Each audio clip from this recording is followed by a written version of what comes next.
I want you to picture this. You are inside this beautiful century-old home in Portland, Maine. Oh, gorgeous architecture up there. Right. Just absolutely stunning. And outside, it's a brutal winter night. I mean, the wind is just whipping off Casco Bay, and it's rattling the window panes. Classic New England winter. Exactly. But you're safe inside, you know? You strike a match and you light a fire in this gorgeous historic hearth.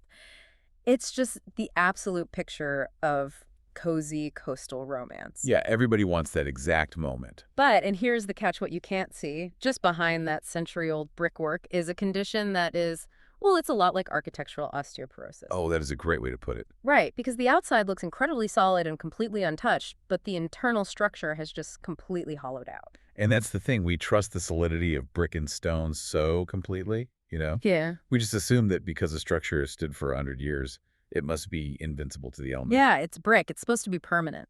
Right, but the reality of what is actually happening inside that dark, inaccessible vertical shaft of the chimney is, it's incredibly volatile. And that hidden volatility is exactly what we are unpacking for today's deep dive. I'm really excited about this one. Me too. So we are looking at a huge stack of technical guides, articles, and field reports from John Constantine over at Select Chimney Services. They do really specialized work. Yeah, they're a team that specializes in masonry repair, modern chimney liners, and the really complex thermodynamics of home heating, specifically right there in the Portland area. Which is a uniquely punishing environment for a house. Exactly. So our mission today is to shortcut your way to understanding the invisible physics of your home's heating system. Because this isn't just, a simple checklist for weekend home maintenance. No, not at all. We're going to uncover the literal life-threatening dangers hiding inside historic architecture, and we'll explore why upgrading to modern materials is just an absolute necessity if you want to protect your home. Yeah, because when we talk about chimneys, we really aren't talking about a static pile of bricks. Right. We are looking at a highly complex exhaust system. I mean, it has to safely manage extreme heat, volatile chemical byproducts, and toxic gases, all while it's constantly battling relentless outside weather. And in a place like coastal New England, the weather is aggressively trying to tear that structure down. Oh, absolutely. So to understand how to fix a failing chimney, we have to understand exactly how the coastal climate systematically destroys it in the first place. Right, you have to know the root cause. Exactly. And surprisingly, the primary enemy here isn't the fire burning inside, it's actually water. Yeah, water is just the great, quiet destroyer of masonry. I mean, it really is. How does that actually work, though? Because it's brick, it feels waterproof. Well, to understand the mechanism behind this, we have to look at the history and the physics of the materials themselves. Okay, let's get into it. So the older bricks found in 19th and mid-20th century homes, like the places in Portland's West End or Deering Center, they were fired in kilns at much lower temperatures than our modern building materials. So they aren't baked as hard. Right, exactly.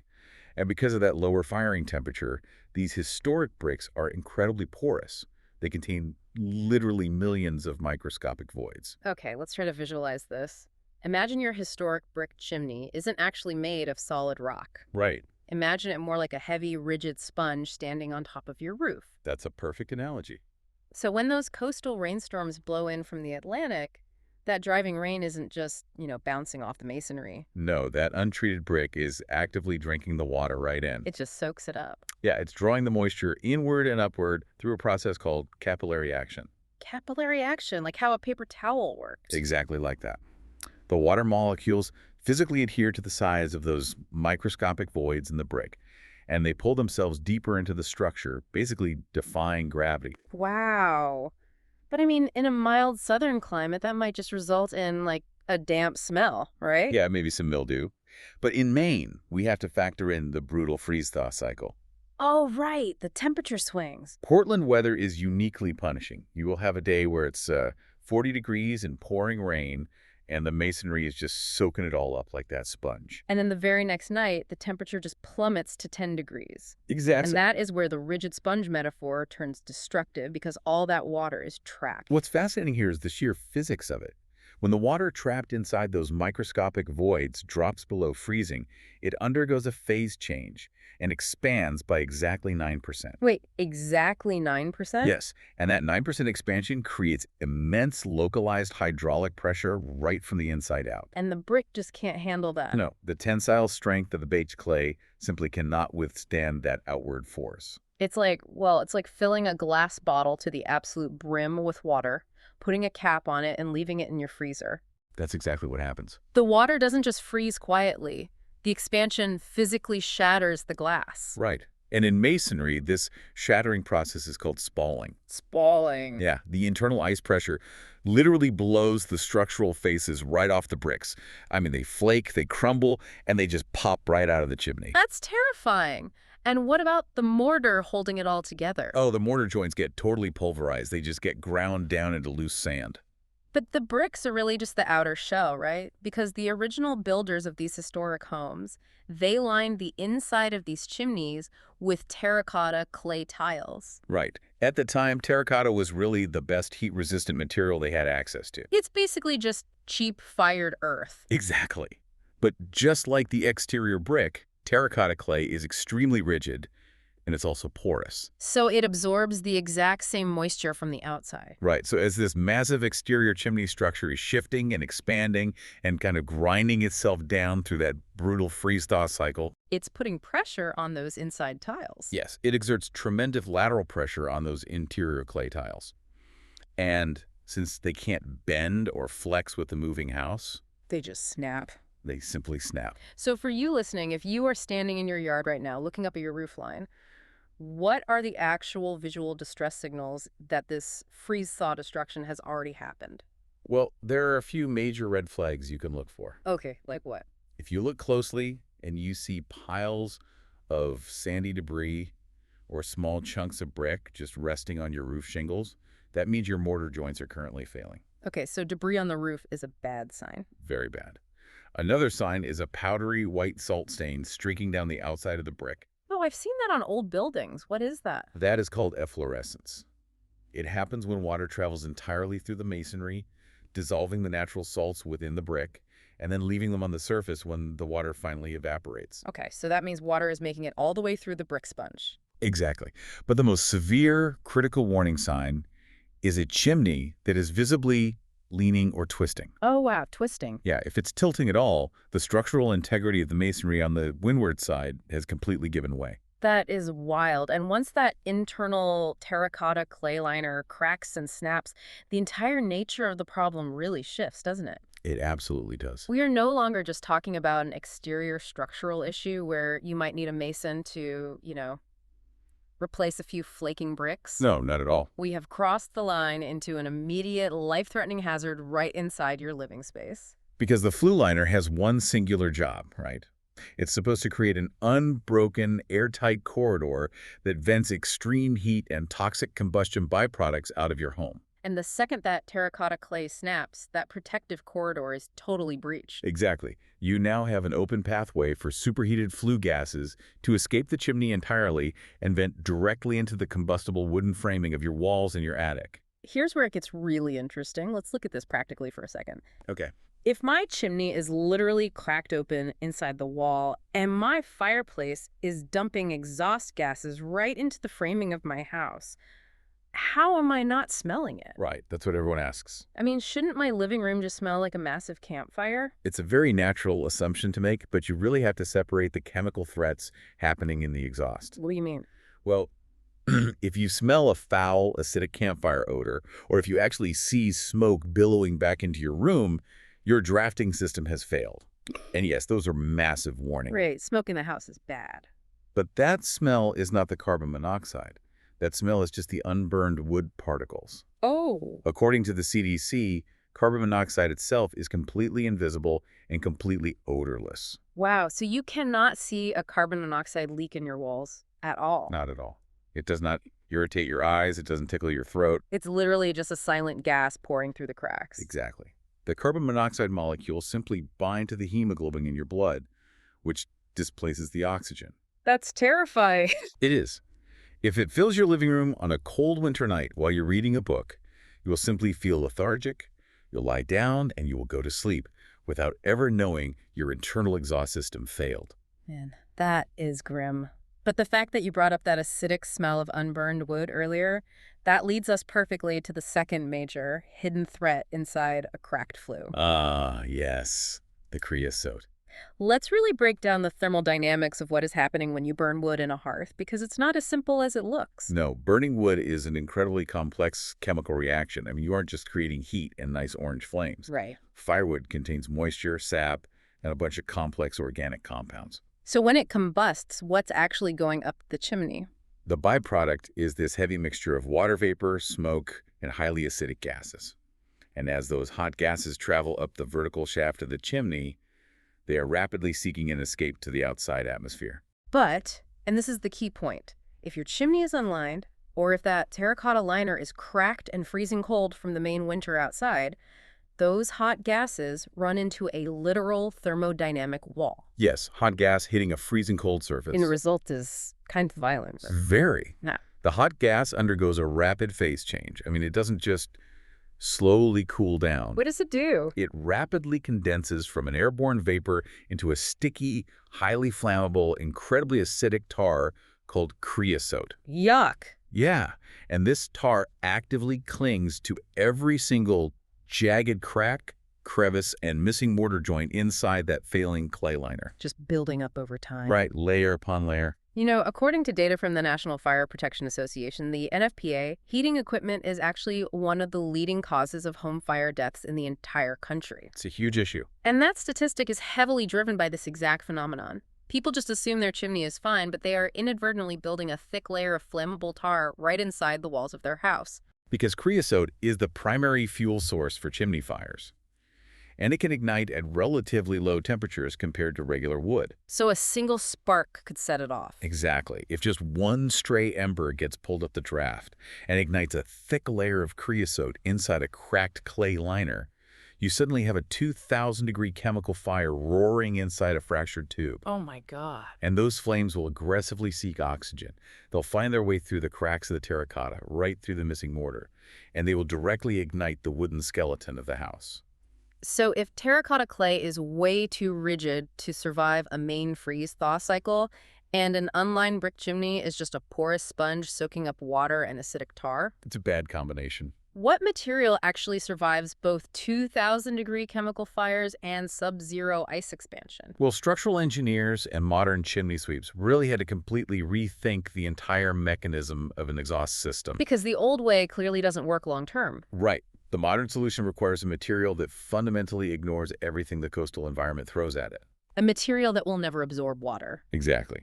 And one that absolutely refuses to crack under microscopic hydraulic pressure, and that aggressively resists the acidic corrosion of condensed wood smoke. So what is the industry standard now? The industry has moved entirely to heavy-duty corrugated stainless steel. Oh, stainless steel. Specifically, liners fabricated from 304 or 316 grade alloy.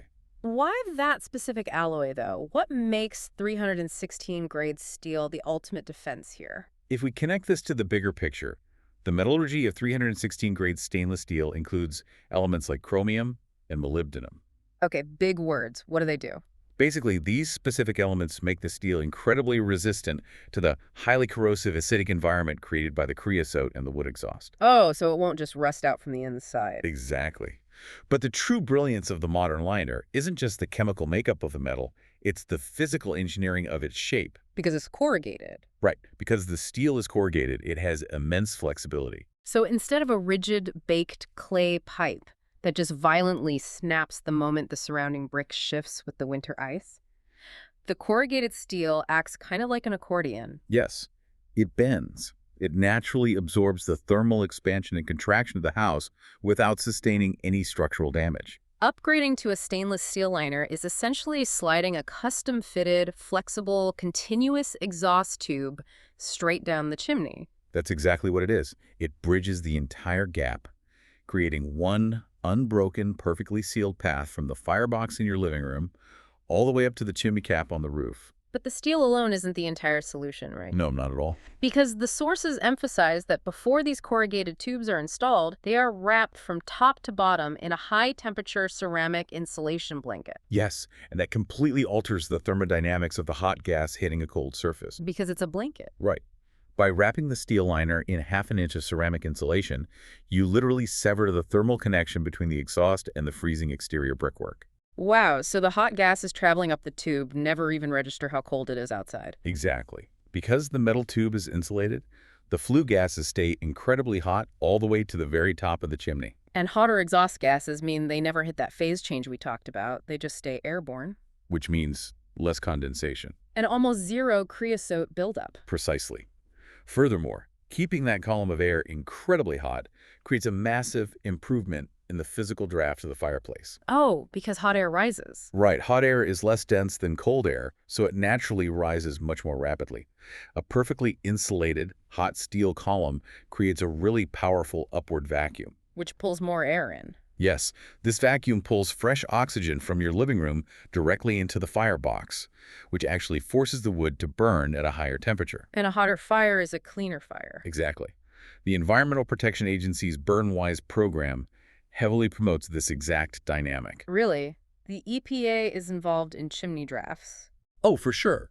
A properly insulated, correctly drafting chimney is critical for achieving complete combustion. And that drastically reduces harmful particulate emissions into the environment. So you get more heat, less smoke, and far less tar in your chimney. Win-win-win. And if we look at the absolute worst-case scenario, the Chimney Safety Institute of America, the CSIA, they highly recommend these insulated steel liners for disaster mitigation. Yes, they do. Because if, by some freak occurrence, a fire does break out inside that steel liner, the combination of the 316-grade alloy and the thick ceramic blanket is actually designed to safely contain the extreme heat. It acts as a shield. The ceramic stops the thermal transfer before it can ever reach the surrounding brick or the wooden framing of the house. So the combustion is completely trapped inside the tube and the home survives. Right, it isolates the dangerous combustion entirely from the vulnerable architecture. It's really a brilliant feat of preventative engineering that turns a passive brick chimney into an active safety device. Okay, let's unpack this for a second. Knowing you, listening to this, you're probably pretty handy around the house. Oh, we love a weekend warrior. Right, and you might be listening to all this structural engineering talk and thinking, great, I understand the physics now. I'll just go buy a roll of corrugated metal tubing at the hardware store and slide it down my chimney this weekend. Please do not do that. Why is treating this as a DIY project such a catastrophic idea? Because a chimney is a finely tuned thermodynamic engine. If you alter the internal dimensions without running very precise calculations, you will almost certainly make the situation mathematically more dangerous. So it's not just a one-size-fits-all tube. Not at all. Sizing a chimney liner is an absolute Goldilocks scenario. The diameter of the tube has to perfectly match the cubic volume of the firebox below. What actually happens if a homeowner just guesses and drops a metal liner down the chimney that is way too wide? Well, if the diameter of the liner is too large, the hot exhaust gases will spread out too much as they rise. So they lose their upward velocity. Exactly, and they cool down far too quickly before they can exit the roof. Right. That sudden cooling instantly stalls that vacuum draft we just talked about. Which means rapid, heavy creosote condensation all over again? Yes. And what if the liner is too narrow? Well, if it's too small, the exhaust system physically chokes. The narrow tube just cannot physically exhaust the immense volume of gas being produced by the firebox. So where does the smoke go? The smoke, the heat, and the invisible carbon monoxide hit a bottleneck, reverse direction, and violently spill backward right into your living space. Wow. Yeah, installing an incorrectly sized metal tube is actually more dangerous than having an unlined brick chimney. Not to mention the physical reality of the installation process itself. I mean, you can't just casually drop a tube from the roof. Oh, definitely not. We're talking about utilizing heavy-duty mechanical winches, pulling a really bulky ceramic-wrapped steel column through tight, jagged, shifting masonry. All while navigating internal offsets and adhering strictly to local fire safety codes. Right, so professional installation is just non-negotiable here. It has to be. And reputable teams, like Select Chimney Services, they do not guess at the dimensions or the damage. Right, they do their homework. Long before they ever recommend fabricating a custom stainless liner, they conduct what's called a Level 2 video inspection of the entire flue.